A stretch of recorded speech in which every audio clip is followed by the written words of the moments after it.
Leader எப்படி இருக்க வேண்டும்? லாயல்ட்டியை உதாசீனம் பண்ணாதவராக இருக்க வேண்டும். டிஸ்என்கரேஜ்மெண்ட்டை புறக்கணியாதவராக இருக்க வேண்டும்.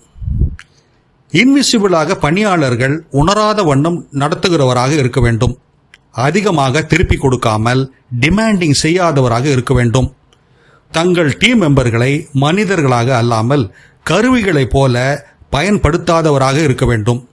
மக்கள் தங்கள் உத்வேகத்தை, மோட்டிவேஷனை இழந்து விடாததற்கு முன்னர் செயல்படுகிறவர்களாக இருக்க வேண்டும். மரியாதையை தினமும் பாராட்டின் மூலம் காட்டுகிறவர்களாக இருக்க வேண்டும்.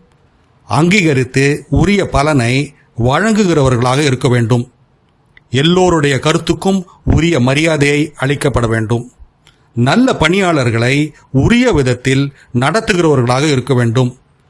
ஜிதேந்தர் கிர்தர் நல்ல லீடர் எப்படி இருக்க வேண்டும் என்பதற்கு இப்படி விளக்கமளிக்கிறார். இது போன்ற சிந்தனைகளுக்கு தமிழ் பூமருடன் இணைந்திருங்கள்.